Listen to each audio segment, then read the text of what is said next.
Ustaz Dr. dan Ahmad Junaidi Nasirah akan bersalam.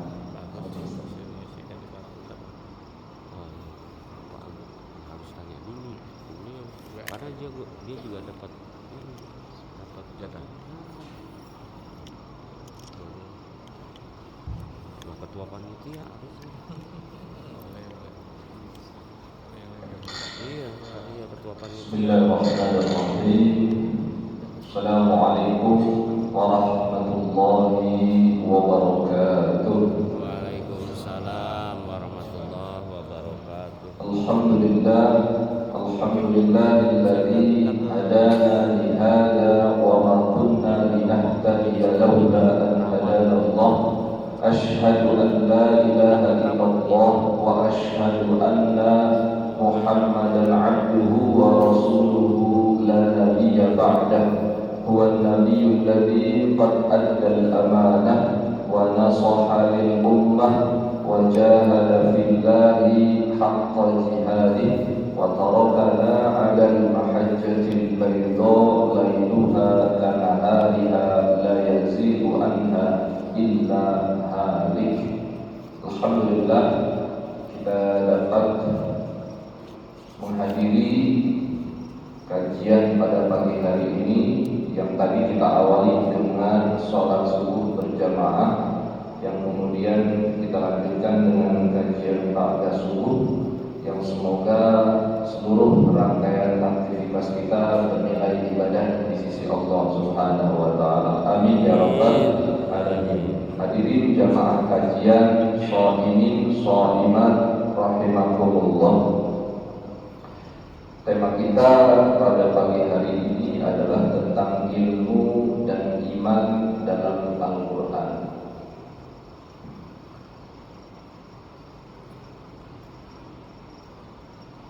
Ada dua hal yang saling berkaitan antara ilmu dengan iman, yang nanti akan kita coba lihat bagaimana kemudian antara keduanya tidak bisa dipisahkan. Kita awali dulu dengan konsep iman dalam Islam. Allah Subhanahu wa taala berfirman di dalam Al-Qur'an, A'udzu billahi minasy syaithanir rajim. Bismillahirrahmanirrahim. Innal ladzina amanu wa 'amilus sholihati wa aqamus sholata wa atawuz zakata lahum ajruhum inda rabbihim la khaufun 'alaihim wa la hum yahzanun. Sehingga ayat ini kemudian ditafsirkan oleh hadis Nabi sallallahu alaihi wasallam ketika malaikat Jibril datang memberikan penjelasan tentang ayat ini, yaitu tentang hadis tentang iman. Sehingga kemudian dapat disimpulkan bahwa seseorang dikatakan beriman ketika ia mengimani rukun iman. Salah satunya adalah beriman kepada Allah, dan ada 6 rukun iman seperti yang kita ketahui. Terkait dengan iman ini, para jemaah rahimakumullah, maka dalam Islam ada 3 hal yang harus dipenuhi dalam seseorang itu kemudian dianggap sebagai beriman. Yang pertama adalah ia harus meyakini dalam hatinya terkait dengan keesaan Allah. Jadi pertama adalah meyakini dengan hati. Yang kedua adalah tidak cukup dengan meyakini dengan hati saja, tetapi kemudian ia harus ucapkan secara lisan. Maka kemudian yang kedua adalah melafalkan apa yang sering kita kenal dengan kalimat tauhid, asyhadu an la ilaha illallah wa asyhadu anna Muhammadar Rasulullah. Lalu yang ketiga adalah mengimplementasikan dengan perbuatan. Jadi ketika ada orang yang mengaku dia itu beriman, tetapi kemudian tidak sholat, kemudian tidak berpuasa, kemudian tidak membayar zakat, maka kemudian keimanannya diragukan. Dan dalam konteks Indonesia kita banyak menemukan itu. beriman, tetapi kemudian keimanannya itu cukup dengan keyakinan saja, maka kemudian ini belum sempurna keimanannya. Maka 3 hal ini menjadi syarat utama bagi seseorang untuk kemudian dianggap sebagai beriman. Yang berikutnya adalah kepada jamaah rahimahumullah terkait dengan iman kepada kitab Allah. Salah satunya adalah kepada Al-Quran. Ini pun kemudian akhir-akhir ini menjadi perdebatan yang bisa dibilang ini mengkhawatirkan. Walaupun sebetulnya perdebatan terkait dengan apakah Al-Quran itu betul kalam Allah, wahyu Allah, atau itu adalah makhluk, itu sebetulnya perdebatan klasik. Ketika abad ketiga Hijriah itu kan memang dari kalangan Mu'tazilah itu kan meragukan bahwa Al-Quran itu kalam Allah. Nah, akhir-akhir ini muncul dari kalangan orientalis, dari kalangan pengkaji Al-Quran dari Barat, itu meragukan apakah betul Al-Quran itu otentik, apakah betul mushaf yang ada di tangan kita itu adalah kalam Allah atau wahyu dari Allah, atau itu adalah kalangan Nabi Muhammad SAW. Maka kemudian ini menjadi ujian bagi kita. Ketika kita setuju dengan pendapat para orientalis tersebut, maka kemudian keimanan kita pun kemudian diragukan. Oleh karena itu para jemaah rahimahullah, di momentum Ramadan ini, di mana selain Ramadan itu dikenal sebagai bulan puasa, Ramadan itu kan dikenal juga dengan bulan Al-Quran. Kenapa? Karena di bulan Ramadan itulah Al-Quran itu diturunkan. Yang banyak dikritik oleh para orientalis adalah bagaimana mungkin, bagaimana bisa kalam Allah yang secara lisan, yang secara verbal itu kemudian dikodifikasikan, dibukukan sehingga menjadi sebuah mushaf Utsmani. Nah, itulah yang menjadi pintu masuk serangan-serangan, kritikan-kritikan para orientalis terhadap Al-Quran.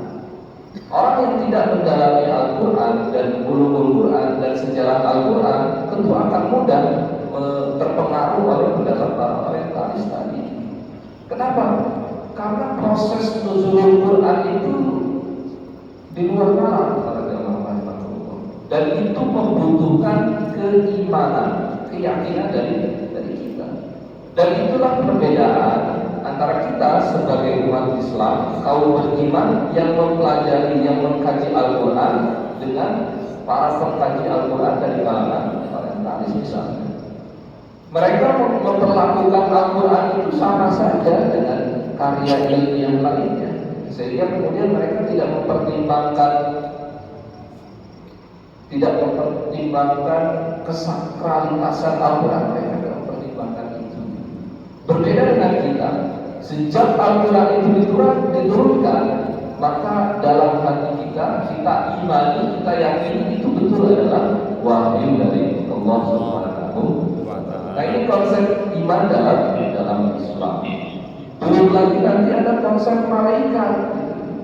Di kalangan orang-orang Barat itu kan banyak sekali menggambarkan malaikat itu kan yang macam-macam. Nah, kalau dalam Islam tidak. Kita masih meyakini bahwa malaikat adalah la ya'suna ma amarallah wa yaf'aluna ma yu'marun. Malaikat itu makhluk yang betul-betul Allah ciptakan, dan kemudian kerjaannya yang memang patuh kepada Allah, sedikit pun tidak pernah melanggar apa yang diperintahkan oleh Allah SWT. Bedanya dengan manusia adalah kalau manusia itu diberikan nafsu, kalau malaikat tidak. Maka kemudian sehari-hari, setiap saat malaikat kerjaannya adalah bertasbih kepada Allah Subhanahu wa Ta'ala. Nah, itulah konsep iman dalam Islam. Yang berikutnya adalah konsep ilmu. Konsep ilmu dalam Islam itu bisa kita lihat dengan jelas di surat Al-Alaq ayat 1 sampai 5. Dalam sejarah ada teori yang mengatakan bahwa nanti nanti antara ilmu dengan mitos itu setiap 6 abad itu terjadi rivalitas. Kadang yang mendominasi itu ilmu, tetapi kemudian terkadang mitos, keimanan. Kita awali misalnya di abad 6 sebelum Masehi, ketika periode para filosof Yunani. Di situ ada Aristoteles, ada Plato, ada Socrates. Mereka betul-betul menteorikan ilmu, sehingga kemudian di abad 6 sebelum Masehi seakan-akan ilmu itu mendominasi. Nah, 6 abad berikutnya, yaitu pada abad 1 Masehi, ketika murid-muridnya Al-Masih, Nabi Isa alaihissalam, ternyata banyak yang mendistorsi keilmuan apa yang sudah dirumuskan oleh para filosof Yunani ketika itu, termasuk wahyu yang diwahyukan kepada Nabi Isa alaihissalam. Maka mohon maaf, sampai sekarang kita masih menemukan dalam kitab Injil misalnya, itu kan ada 5 versi, ada 5 kitab, Matius, Lukas, 3 saya lupa, ada 5 itu.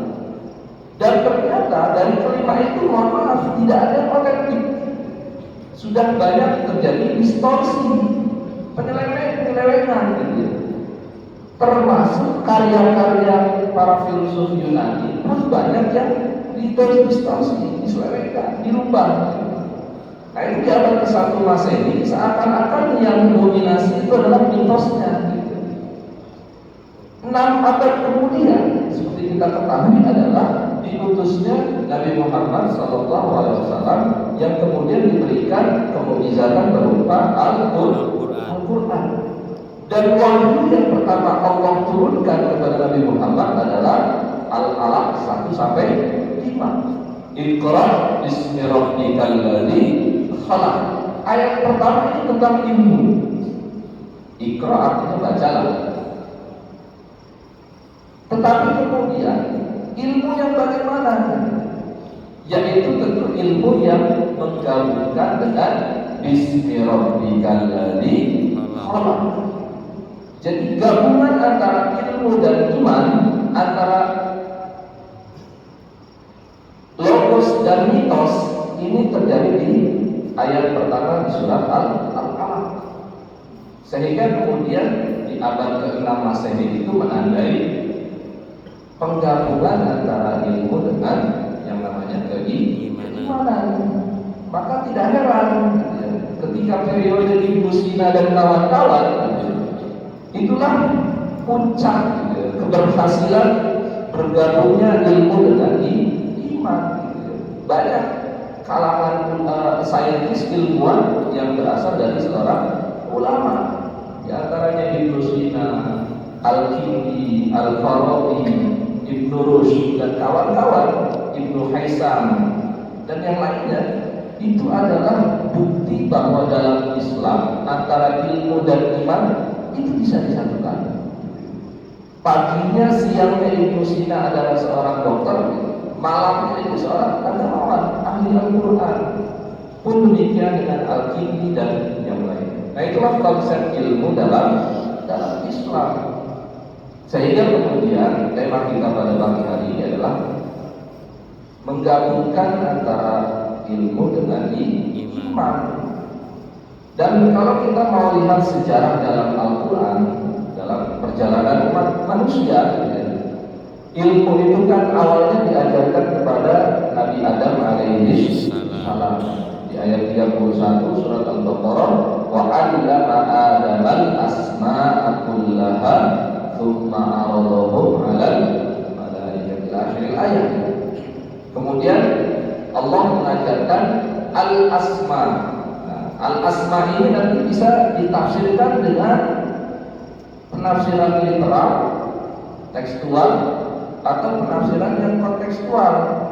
Dan dalam Islam itu memang di tradisi keilmuan umat Islam itu memang dalam memahami Al-Quran para jemaah, ternyata para ulama itu banyak yang terbagi, terpolarisasi dalam memaknai dan menafsirkan Al-Quran. Ada yang senantiasa menafsirkan, memahaminya secara literal. Contohnya pada ayat wa'allama Adam al-asma. Al-asma itu diambil dari kata al-ism yang artinya adalah nama. Kalau dipahami, ditafsirkan dengan makna tekstual, maka dan Allah mengajarkan nama-nama benda kepada Nabi Adam alaihissalam, sehingga kemudian Adam alaihissalam itu mampu menyebutkan benda-benda yang ada di sekitarnya, pohon, kemudian anggota tubuh. Itu kalau memahaminya secara tekstual. Tetapi ada yang memahaminya, menafsirkannya secara kontekstual, gitu ya. Bahwa al-asma itu, al-ism itu dimaknai dengan keilmuan. Nah, oleh karena itu, inilah sejarah bagaimana kemudian ilmu dalam Islam. Dan ayat 31 surat Al-Baqarah ini kemudian ditafsirkan di surat An-Najm. An-Najm ayat 27. Sesungguhnya orang-orang yang tidak beriman kepada kehidupan akhirat akan memberi nama malaikat-malaikat itu dengan nama-nama perempuan. Nah, inilah bagaimana kemudian ketika seseorang itu sudah merasa pintar, ini akan terjadi bagaimana kemudian orang-orang kafir, orang-orang yang tidak beriman kepada Allah dan hari kiamat itu kemudian menganggap malaikat-malaikatnya Allah itu sebagai nama-nama perempuan. Mereka mengira malaikat itu dari kalangan perempuan. Dan dalam mitologi Yunani memang ada dewi-dewi yang memang perempuan. Nah, mereka mengira para malaikat itu adalah sama dengan dewa-dewi yang ada di mitologi Yunani. Maka kemudian mereka berani, karena tidak didasari oleh keimanan, orang-orang kafir itu bahkan berani terhadap para malaikat. Oleh karena itu para jemaah, la yusammuna al-malaikata tasmiyatal unsa. Nah, itu bunyi surat An-Najm ayat 27. Jadi dari kata al-ism, yusammuna itu artinya menamakan. Nah, itulah kemudian dalam Al-Quran itu, dalam Islam itu, bagaimana kemudian ayat Al-Quran itu ternyata bisa ditafsirkan dengan ayat Al-Quran lainnya. Nah, itulah sebaik-baiknya penafsiran. Kedua, kalau di dalam ayat Al-Quran itu nggak bisa, nggak ada ditemukan tafsirannya, kita boleh menafsirkan menggunakan penafsirannya keterangan dari Nabi Muhammad SAW.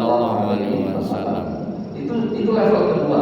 Baru yang paling terakhir, kalau kita mendapatkan penafsiran dari Quran, dari hadis, baru kita bisa menafsirkan dengan akal kita, logika kita, atau yang dikenal dengan tafsir bil ra'yi. Tapi levelnya paling bawah. Tapi begitulah dalam memahami dan menafsirkan Al-Quran yang dilakukan oleh para penafsir, sehingga terjadi dua polarisasi, gitu ya. Ada yang selalu menafsirkan ayat Al-Quran itu secara tekstual, ada juga yang secara kontekstual. Jadi dilihat dulu konteks. Nah, oleh karena itu para jemaah rahimakumullah, sholihin sholimat, maka ketika kita berhasil mengkorelasikan antara ilmu dengan iman, maka sesungguhnya kita berhasil memaksimalkan potensi yang diberikan Allah kepada kita berupa pendengaran, penglihatan dan hati kita. Wala taqfu ma laisa laka bihi ilmun. Ketika kita nggak paham, ketika kita nggak tahu, jangan sekali-kali kita berani. Tetapi ingat, inna sam'a wal basara wal fu'ada kullun ulaika kana anhu mas'ula. Pada akhirnya manusia itu tetap nanti akan dimintai pertanggungjawabannya atas perbuatan yang dilakukannya. Nah, oleh karena itu para jemaah rahimakumullah, inilah bukti bahwa Allah itu sayang sama kita. Allah itu memberikan kebebasan.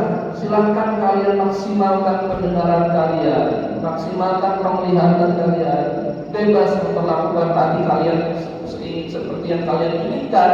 Tapi ingat, semuanya itu nanti akan dimintai pertanggungjawabannya oleh Allah Subhanahu wa Ta'ala.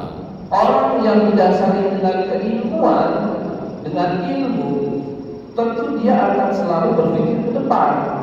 Dia akan selalu mempertimbangkan apa ya akan dilakukannya. Kira-kira perbuatan kita ini baik atau buruk, mendatangkan manfaat atau justru sebaliknya mudarat. Tapi sebaliknya, ketika misalnya kita tidak dasari semua aktivitas kita, perbuatan kita itu dengan ilmu dan iman, tentu kita akan bebas-bebas saja. Kita seakan-akan kita tidak memikirkan masa depan yang akan kita dapatkan. Oleh karena itu para jemaah, inilah urgensi dari korelasi ilmu dan iman. Kita harus melakukan itu, jangan sampai kemudian terpisah. Jangan sampai kemudian kehidupan kita, aktivitas kita itu berjalan di satu sisi, tetapi kemudian keimanan kita berjalan di sisi yang lain. Nah, jadi kalau bisa setiap aktivitas yang kita lakukan itu selalu diiringi dengan yang namanya keimanan. Termasuk misalnya mohon maaf gitu, aktivitas kita, pekerjaan kita di kantor kita misalnya, atau di tempat-tempat kita bekerja, usahakan selalu diiringi dengan yang namanya keimanan. Walaupun misalnya dalam Islam itu kan tidak ada pemisahan gitu. Sekulerisasi itu sebetulnya justru datang dari tradisi tradisi Nasrani gitu. Di Islam kan tidak dikenal itu sekulerisasi, pemisahan antara iman dengan ilmu gitu. Jadi dulu sejarahnya ketika para saintis, para ilmuwan itu selalu dalam tanda kutip direcoki oleh dewan kegerejaan ketika itu. Jadi sedikit-sedikit ketika seorang ilmuwan itu menteorikan ilmu gitu, itu kemudian ketika tidak sejalan dengan ideologi gereja, itu langsung dieksekusi. Maka kemudian karena tidak merasa tidak nyaman gitu, kemudian ilmuwan itu kemudian memisahkan diri dari dewan kegerejaan. Maka disitulah sejarah munculnya sekularisasi, pemisahan antara ilmu dengan yang namanya iman. Dalam Islam tidak, dalam Islam tidak. Ketika seseorang itu menyatakan dia beriman, maka Al-Quran khususnya justru kemudian selalu memotivasinya untuk kemudian menjadi individu yang cerdas, yang pintar, yang pandai. Buktinya apa? Buktinya di dalam Al-Quran itu sendiri, selain yang tadi bahwa wahyu yang pertama kali Allah turunkan adalah tentang ilmu, yang kedua adalah setiap Al-Quran, setiap Allah menjelaskan tentang ilmu, tentang belajar, itu selalu menggunakan fi'lul mudhari, present tense, kata kerja sekarang dan yang akan datang. Artinya apa? Bahwa belajar dalam Islam, dalam Al-Quran itu adalah proses. Dia tidak melulu hasil. Islam itu, Al-Quran itu menilai prosesnya, sejauh mana seseorang itu melakukan proses pembelajaran. Nah, itulah spirit yang harusnya kita lakukan. Jadi jangan sampai kemudian kita patah semangat. Usia saya kan sudah lanjut, untuk apa belajar? Enggak, spirit yang ada dalam Al-Quran tentang belajar justru sebaliknya. Untuk ilma minal mahdi ilal lahdi. Dan itu kemudian diterapkan oleh para sahabat, para tabi'in. Bagaimana kemudian para sahabat, para tabi'in itu dalam menuntut ilmu sedemikian semangat Bahkan kemudian mereka itu khawatir kalau hari-hari mereka, waktu-waktu mereka itu berlalu sia-sia. Kita temukan, kita baca di sejarah umat Islam itu banyak tokoh-tokoh, ulama-ulama yang misalnya ada ulama muridnya Abu Hanifah misalnya, di masa kritis ketika dia kritis sakaratul maut dia itu masih sempat-sempatnya diskusi tentang fikih. Nah, itu kan bagaimana kemudian motivasi tentang belajar dalam Islam, dalam Al-Quran itu gak cuma teoritis saja itu sudah pernah dipraktekkan oleh para sahabat dan tabi'in. Jadi semangat belajarnya itu sudah masuk ke dalam jiwa kaum muslimin ketika itu. Oleh karena itu para jemaah rahimahumullah, inilah urgensi dari korelasi antara ilmu dan iman. Nah, yang berikutnya adalah bahayanya ketika misalnya ilmu itu tidak terkorelasi dengan iman adalah, mohon maaf, itu diceritakan misalnya tentang bagaimana pelanggaran Nabi Adam terhadap perintah Allah Subhanahu wa taala. Konsekuensinya kemudian Nabi Adam alaihissalam diusir dari surga. Kenapa? Karena Nabi Adam ternyata lebih menaati, menuruti bisikan setan. Dan ini yang harus kita garis bawahi, bahwa dalam menuntut ilmu itu dibutuhkan kesucian, kebersihan diri kita. Jangan sampai kemudian kita mudah mengikuti bisikan setan, sehingga kemudian fa'azallahu asyaitanu anha fa'akhrajahuma mimma kana fihi. Kemudian Nabi Adam itu diperintahkan diusir dari surganya Allah ke dunia ini. Nah, ayat 36 surat Al-Baqarah ini juga kemudian ditafsirkan di surat Al-A'raf ayat 23 yang kurang lebih adalah penyesalannya Nabi Adam. Rabbana zalamna anfusana wa illam taghfir lana wa tarhamna lanakunanna minal khasirin. Kita pun demikian. Ketika misalnya kita sudah merasa pintar, kita sudah merasa pandai, kita sudah dianugerahi otak yang sedemikian sempurna oleh Allah, tetapi kalau kita lebih menaati, lebih mendengarkan bisikan-bisikan setan, maka penyesalan yang akan nanti kita dapatkan. Jadi tanggung jawabnya kepada orang-orang yang penuntut ilmu itu luar biasa besar. Jangan sampai kemudian dia mudah untuk masuk ke dalam jurang bisikan setan. Kenapa? Karena akibatnya itu sangat fatal. Kalau karena itu para jamaah, outputnya, hasil dari berhasilnya ilmu dan iman itu dikorelasikan adalah kita temukan misalnya dalam surat Al-Mujadilah ayat 11. Ya ayyuhalladzina amanu idza qila lakum tafassahu fil majalisi fafsahu yafsahillahu lakum. Jadi yang digaris bawahi di sini adalah tafassahu fil majalisi fafsahu. Ini juga sebetulnya mempunyai dua makna. Ada makna harfiah, makna tekstual, yaitu kalau dalam suatu majelis kemudian ada saudara kita yang baru datang, maka hendaklah memberikan space, memberikan ruang kepada saudara kita yang baru datang tersebut. Tetapi kalau dimaknai secara kontekstual, secara lebih luas lagi, ini kan sebetulnya adalah syarat dalam menerima ilmu. Salah satunya adalah kita lapangkan dada kita. Jadi kita berikan prioritas, skala prioritas dalam diri kita, gitu. Jangan sampai kemudian kita lebih memprioritaskan hal-hal yang sifatnya materialis, misalnya, gitu, dibandingkan hal-hal yang keilmuan. Nah, oleh karena itu hasil ketika ilmu dan iman itu dikorelasikan, salah satunya adalah kita bisa menjadi pribadi yang mudah memberikan ruang bagi orang lain. Kita menjadi pribadi yang toleran, kita menjadi pribadi yang baik gitu terhadap orang lain. Nah, yang kedua adalah wa idza qila syuzu fasyuzu, yaitu kita akan mudah bersegera dalam kebaikan. Dan kemudian endingnya adalah yarfa'illahu alladziina aamanu minkum walladzina utul ilma darajat. Bahwasanya janji Allah adalah ketika orang itu sudah berhasil mengkorelasikan antara ilmu dengan iman, nanti akan Allah angkat derajatnya dengan derajat yang tinggi.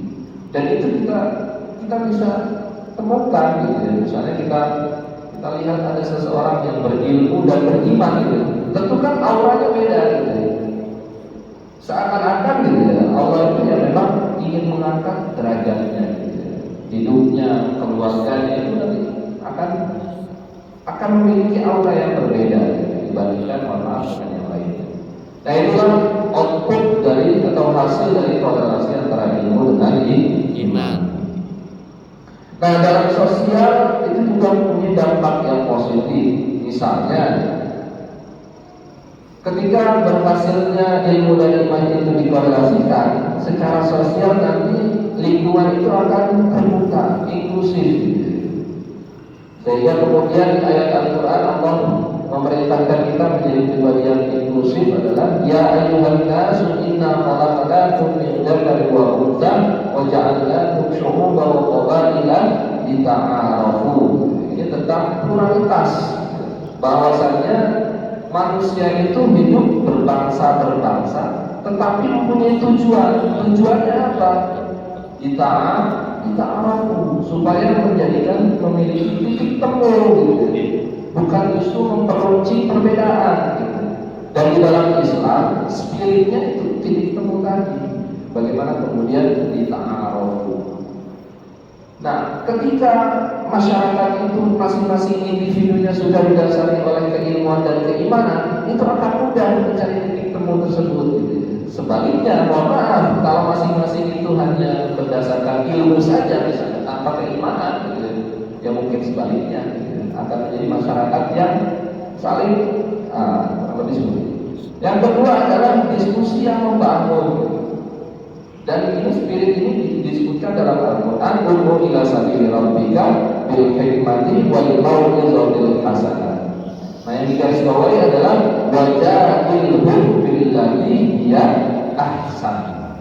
Ketika mendapati pendapat yang berbeda, ketika ada misalnya pendapat-pendapat yang suara minoritas katakanlah misalnya, maka sebaiknya yang dilakukan bukan dipukul gitu, tetapi dirangkul, diajak, dibuka ruang dialog yang sebesar-besar. Itu spirit Al-Quran terkait dengan dialog. Maka ketika masyarakat itu individunya sudah beriman dan berilmu, maka diskusi yang terjadi itu adalah diskusi yang konstruktif, membangun, bukan sebaliknya, yang merupakan debat kusir dan lain sebagainya. Kenapa? Karena masing-masing didasari oleh keilmuan dan keimanan. Nah, yang berikutnya adalah terciptanya kedamaian dan keharmonisan. Dan ini ada di dalam ayat ya ayyuhalladzina amanu udkhulu fis-silmi kaffah wa la tattabi'u khutuwatis syaitan innahu lakum aduwwun mubin. Ketika kita sudah menyatakan syahadat, beriman kepada Allah, meyakini Nabi Muhammad adalah Rasul terakhir, maka kemudian kita harus taat apa yang disampaikan oleh termasuk pemimpin kita misalnya, sehingga kemudian masyarakat itu menjadi masyarakat baldatun thayyibatun wa rabbul ghafur. Dan berikutnya adalah masyarakatnya itu menjadi masyarakat yang bertanggung jawab, empati dan cerdas.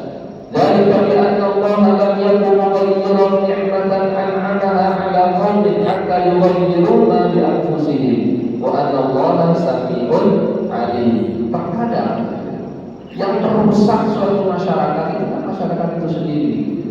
Terkadang kitanya sendiri. Bagaimana kemudian kita kontribusi kita terhadap masyarakat tersebut. Kalau kontribusi kita sedikit misalnya, maka itu akan mempengaruhi keberlangsungan masyarakat tersebut. Maka ketika masing-masing individu kita itu sudah menjadi individu yang beriman dan berilmu, insya Allah masyarakatnya pun nanti akan menjadi masyarakat yang bertanggung jawab, empati dan cerdas. Ini secara sosial. Secara spiritual itu juga berdampak positif. Sehingga kemudian ketika seseorang itu sudah baik, ketika sudah beriman dan berilmu, tentu nanti hubungan dengan Allahnya, hablum minallahnya itu akan semakin baik. Wa'budullaha wa la tusyriku bihi syai'an. Nah, kata kuncinya di sini adalah ketika kita sudah saleh secara pribadi, maka idealnya di ayat ini adalah kesalehan sosial kita juga harus baik. Wabil walidaini ihsana, kepada orang tua kita berbakti, wabil qurba, kepada kaum kerabat kita baik, wal yatama wal masakin, fakir miskin kita ayomi, wal jari qurba wal jari junubi, kaum kerabat dekat dan jauh, wassahibi bil jambi, tetangga dekat dan tetangga jauh, wal bisabil, para musafir, wa ma malakat aymanukum, innallaha la yuhibbu man kana mukhtalan fakhura. Dan sekali-kali Allah tidak menyukai orang yang sombong, orang yang eksklusif gitu ya. Tidak mau bergaul dengan masyarakatnya, tidak kenal dengan tetangganya, itu Allah nggak suka. Kenapa? Karena teori Ibnu Khaldun, al-insanu madaniyun bit-tab'i, manusia itu sebetulnya secara alamiah, secara fitrah hidup bersosial. Tidak ada itu manusia yang sanggup hidup sendirian. Maka kemudian di ayat ini seakan-akan Allah meng-highlight, menggarisbawahi, menekankan pentingnya kita hidup bersosial. Nah, yang kedua adalah merasakan kedamaian diri. Orang yang sudah berilmu, beriman, gitu, seperti yang diceritakan di dalam beberapa ayat Al-Quran, salah satunya "Tsumma anzalallahu sakinatahu ala rasulihi wa 'alal mu'minin". Jadi ketenangan itu tidak hanya dimiliki oleh para nabi dan rasul saja. Kaum beriman pun, yang tentu dengan keimanan yang sesungguhnya, dia akan merasakan kedamaian itu, ketenangan itu. Sekali-kali dia tidak merasa khawatir tentang masa depan kehidupannya, apakah nanti bisa makan atau enggak. La khaufun 'alaihim wa la hum yahzanun. Mereka tidak akan sedih, tidak akan takut, karena sudah berusaha dan bertawakal kepada Allah Subhanahu wa Ta'ala. Yang berikutnya adalah merasakan kedekatan dengan Allah. Saat ini kita berada di bulan Ramadan. Ini adalah momen terbaik bagi kita untuk kemudian kita mendekatkan diri kita terhadap Allah Subhanahu wa Ta'ala. Kenapa? Karena ayat ini ternyata ada di dalam rangkaian ayat-ayat puasa. Wa idza sa'alaka ibadi anni fa inni qarib, itu ada di rangkaian ayat-ayat puasa. Setelah ayat ya ayyuhalladzina amanu kutiba alaikumus syiyam. Pertanyaannya, untuk apa Allah menyelipkan ayat tentang berdoa, tentang munajat di rangkaian dengan puasa? Karena momen terbaik adalah momentum munajat terbaik kita adalah ketika dalam keadaan puasa. Dan itu di bulan Ramadan seperti saat ini. Oleh karena itu maka ini adalah kesempatan yang paling berharga bagi kita untuk kemudian kita perbanyak munajat kita. Semua hajat-hajat kita, kita tahu bahwa hajat kita kepada hidup ini sangat banyak, maka tidak ada hal yang mustahil bagi Allah, apalagi kemudian di bulan Ramadan, karena Allah menggaransi sendiri dalam surat Al-Baqarah. Allah jamin itu orang-orang yang berdoa kepadaku fa inni qarib, orang-orang yang mendekatkan aku di hadis qudsi yang lain. Kalau kita mendatangi Allah, kalau kita mendekatkan Allah dengan berjalan, seakan-akan Allah datang kepada kita berlari. Jadi Allahnya lebih aktif seakan-akan. Padahal kita mungkin berdoanya biasa-biasa saja, tapi nanti Allah akan luar biasa dekat kepada kita. Itu menunjukkan bahwa Allah itu Rahman dan Rahim, penyayang dan pengasih kepada kita. Sehingga kemudian mari sama-sama kita jangan sia-siakan kesempatan emas ini di bulan Ramadan ini untuk lebih dekat lagi kepada Allah Subhanahu wa Ta'ala. Nah, asbabun nuzul Al-Mujadilah ayat 11, seperti yang kita ketahui tadi kita sudah bahas tentang ya ayyuhalladzina amanu idza qila lakum tafassahu fil majalisi fafsahu yafsahillah wa idza qila shudu famshudu yarfa'illahu alladzina amanu minkum walladzina utul ilma darajat. Ada beberapa hal terkait dengan asbabun nuzul. Pertama adalah ayat ini menegaskan persamaan di antara sahabat. Ini menunjukkan bahwa Islam itu tidak membeda-bedakan antara pejabat dengan rakyat biasa, antara si kaya dengan si miskin. Semuanya sama, semuanya sama. Bahkan di antara para sahabat Nabi memperlakukan sama, tidak ada yang dibeda-bedakan. Yang kedua adalah bersikap lapang dada, apalagi kemudian ketika kita dalam majelis ilmu, jangan sampai kemudian kita mendatangi majelis ilmu itu dengan keangkuhan, kemudian dengan hati yang tertutup misalnya. Tapi sebaliknya kita buka dulu, kita lapangkan dada dulu di dada kita untuk kemudian kita bisa mendapatkan ilmunya Allah. Nah, yang ketiga adalah saling menghormati. Ketika kita sudah saling menghormati dengan yang lain, maka tentu orang lain pun nanti akan menghormati kita. Kan hukum alamnya seperti itu, kausalitasnya kan seperti itu. Gitu. Kita ingin dihormati, tapi kemudian kita tidak menghormati yang lain. Gitu. Nggak ketemu. Gitu. Kalau kita mau dihormati, hormati dulu orang lain, maka orang lain akan menghormati kita. Yang berikutnya adalah menghargai ilmu, bahwa ilmu Allah itu sama saja, semuanya sama, gitu. Tidak ada perbedaan. Ilmu agama, ilmu umum itu sama, gitu. Tidak ada pembedaan antara ilmu di antara sekian banyak ilmu. Yang ketiga, yang berikutnya adalah keadilan. Keadilan kurang lebih sama, kebersamaan, kesetaraan, kerendahan hati dan kedermawanan. Nah, inilah asbabun nuzul dari surat Al-Mujadilah ayat 11. Gitu. Kita harus paham, gitu. Dalam memahami suatu ayat, kita harus memahami asbabun nuzulnya dulu. Gitu. Ayat-ayat perang misalnya, kita harus paham bahwa ayat perang itu ya memang secara asbabun nuzul, secara sejarah, secara histori itu memang diturunkan ketika peristiwa perang. Sehingga kemudian misalnya ketika kita menerapkan ayat perang dalam keadaan bukan perang misalnya, dalam keadaan damai misalnya, nah itu kurang tepat. Kenapa? Karena asbabun nuzulnya adalah ketika berperang. Sebaliknya, misalnya ayat-ayat tentang ketenangan hati, tentang kedamaian, ketika kita terapkan dalam kondisi perang, misalnya di Palestina, di Gaza misalnya, ya kurang tepat juga.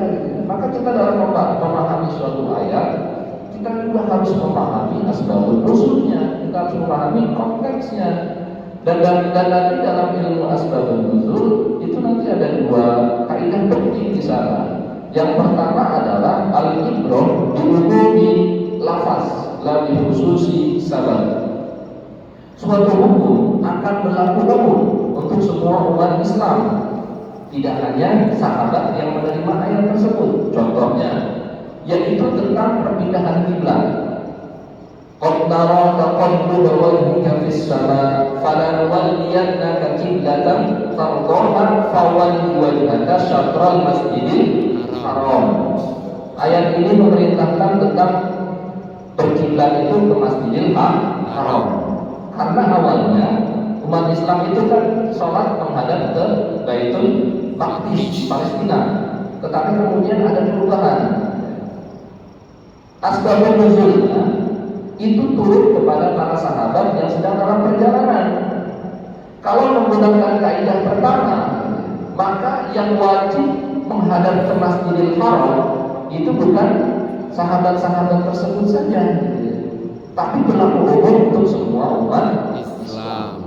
Maka sampai sekarang kita temukan ada masjid namanya Masjid Qiblatain di antara Mekah dan Madinah. Karena sejarahnya disitulah diturunkannya wahyu surat Al-Baqarah, fawalli wajhaka syatral masjidil haram. Itu kaidah yang pertama. Tetapi nanti ada kaidah yang kedua, sebaliknya al-ibrah bi khususis sabab, la bi umumil lafaz. Suatu hukum itu berlaku untuk kalangan tertentu saja. Misalnya untuk istri-istri Nabi misalnya, atau untuk sahabat tertentu saja, dan itu tidak berlaku umum. Nah, inilah bagaimana kita harus memahami suatu ayat Al-Quran itu harus lengkap. Tidak hanya secara tekstual saja. Boleh kita memulai pemahaman kita dengan terjemah, silahkan saja. Tetapi harus kita cross check dan kita harus lengkapi juga dengan yang namanya asbabun nuzul, supaya pemahaman kita